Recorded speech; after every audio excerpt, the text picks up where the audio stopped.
नमस्कार, मी ऋषाली यादव सारंग. टॉप 9 घडामोडींचा आढावा घेणार आहोत. मात्र त्याआधी एक महत्त्वाची बातमी. परभणीमधल्या आंदोलक सोमनाथ सूर्यवंशी मृत्यू प्रकरणी महाराष्ट्र बंदची हाक देण्यात आली आहे. आंबेडकरी अनुयायांकडून महाराष्ट्र बंदची हाक देण्यात आली आहे. काल न्यायालयीन कोठडीमध्ये सोमनाथ सूर्यवंशींचा हृदयविकाराच्या झटक्यानं मृत्यू झाला. एका माथेफिरूनं संविधानाच्या प्रतिकृतीची विटंबना केली होती आणि त्याविरोधात आंदोलन करण्यात आलं होतं आणि त्या आंदोलनामध्ये दगडफेक केल्याच्या आरोपाखाली सोमनाथ सूर्यवंशीला अटक झालेली होती. महाराष्ट्र बंदची हाक देण्यात आली आहे. 10 डिसेंबरला एका माथेफिरूकडून परभणीमध्ये संविधानाच्या प्रतिकृतीची विटंबना करण्यात आली. 11 डिसेंबरला आंबेडकरी अनुयायांकडून निषेध करत आंदोलन करण्यात आलं. 11 डिसेंबरच्या परभणी बंदमध्ये अनेक ठिकाणी दगडफेक आणि तोडफोडीच्या घटना घडल्या.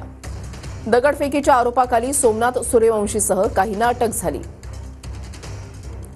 14 डिसेंबरला सोमनाथ सूर्यवंशीला न्यायालयीन कोठडी झाली.